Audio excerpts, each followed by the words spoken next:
हमने अब तक पिछले वीडियो में सीखा कि हम घर पर अपना मैप किस तरह से बनाएं, अपने हाथ से किस तरह से मेजरमेंट्स लेकर, जो कि बहुत बड़े मेजरमेंट्स होते हैं, उनको कन्वर्ट करके हम एक पेपर में अपने घर के आइडियल मैप को किस तरह से बनाएं और उसके वास्तु दोष को किस तरह से दूर करें। मैं सारथी नीलम अरहंत ऊर्जा परिवार की तरफ से आपका हार्दिक स्वागत करती हूँ। आज हम सीखने जा रहे हैं कि हमने जो मैप बनाया उसके ऊपर शक्ति चक्र कैसे लगाएं। आप अपना शक्ति चक्र या तो उस मैप के ऊपर लगा सकते हैं जो आपने स्केल टू स्केल कन्वर्ट करके बनाया है, या फिर आपने उसको ग्राफ में कन्वर्ट किया है तो आप उसके ऊपर भी अपने शक्ति चक्र को लगा सकते हैं। उससे पहले आपने अपने घर की डिग्रीज तो नोट कर ही ली होंगी। डिग्रीज नोट करने के आपको जैसे पता है कि दो तरीके हैं, या तो अपने मोबाइल के कंपास से ले सकते हैं या गूगल अर्थ प्रो के द्वारा ले सकते हैं। अब उस डिग्री को शक्ति चक्र में किस तरह से लगाना है, आइए हम स्टेप वाइज सीखते हैं। शक्ति चक्र लगाने से पहले हमें किसी भी घर का जिसका हमने ये ग्राफ्ट मैप बनाया है वहाँ पर अगर कोई कट है, आप यहाँ पर देख सकते हैं कि पेंसिल से डॉट्स हैं, तो हमें इसको एक रेक्टेंगुलर प्रॉपर शेप दे लेनी है। यहाँ पर हमने इसको इस तरह से करके ये यहाँ पर और यहाँ पर इस प्लॉट को या इस घर को हमने पूरा का पूरा रेक्टेंगल शेप दे दी है। ऐसा करने से हमें इसका ब्रह्म स्थान निकालने में मदद मिलेगी। अब आपको ये दोनों डायगोनल कॉर्नर्स को इस तरह से स्केल की मदद से यहाँ पर एक पॉइंट लगाना है और इसी तरह से आप ये लगाएंगे तो ये आपका ये एक ब्रह्म स्थान मिल गया। इस ब्रह्म स्थान पर अब हमें अपना शक्ति चक्र लगाना है।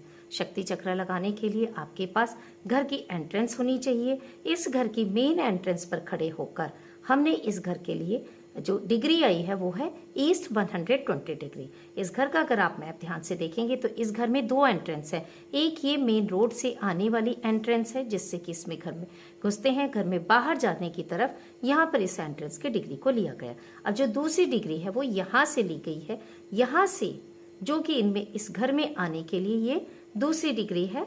जो यहाँ पर ये लॉन है यह दूसरी डिग्री, दोनों के ही अकॉर्डिंग हमें शक्ति चक्र लगाकर देखना पड़ेगा। अब हम शक्ति चक्र लगाए कैसे, ये शक्ति चक्र होता है, इसको कहाँ से कैसे लगाएं हम, क्योंकि 0 पॉइंट हम कहाँ रखें हमें समझ ही नहीं आता है। नॉर्थ रखें, साउथ रखें, इसके लिए आपको अपने ग्राफ के ऊपर जिस भी डायरेक्शन में आपने डिग्री ली है उसी डायरेक्शन की तरफ एक स्केल एज्यूम करना है। एक स्केल लेकर आपने एक लाइन ड्रॉ करनी है जो कि आपके लिए एक स्केल का काम करेगी, एक पैरामीटर का काम करेगी, जिसके बेसिस पर हम अपनी डिग्रीज को लगाएंगे। ये आपने कर लिया। ये लाइन लगाने के बाद अब आपको दिखाई दे रहा है यहाँ पर कि 120 डिग्री इस पर ईस्ट की एंट्रेंस है।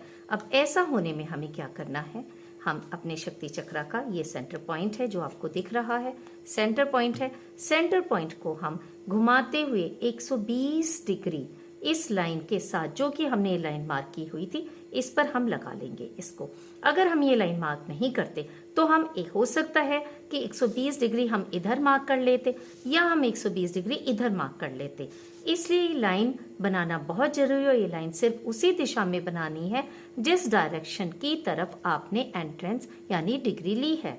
तो हमने इस घर में डिग्री ली है ईस्ट की तरफ, इसलिए हमने ईस्ट की तरफ एक मीटर स्केल बस बनाया है जो कि हमारे लिए 1 मीटर का एक स्केल का काम करेगा। अब यहाँ पर हम इस शक्ति चक्र का 120 डिग्री पर हम इसको मिला देंगे। ये 120 डिग्री ये देखिए यहाँ पर मिल गया है। अब हम यहाँ पर पूरी की पूरी मार्किंग दी हुई है, उनके अकॉर्डिंग हम पूरी मार्किंग कर लेंगे। जैसे कि यहाँ पर ये साउथ ईस्ट है, इसका पॉइंट लगा लेंगे, फिर ये पॉइंट लगा लेंगे, फिर साउथ ईस्ट का लगा लेंगे, साउथ लगा लेंगे, साउथ वेस्ट लगाएंगे, साउथ वेस्ट, इस तरह से करके ये पूरे घर को हम पूरी के पूरे 16 डायरेक्शंस में हम इसे डिवाइड कर देंगे।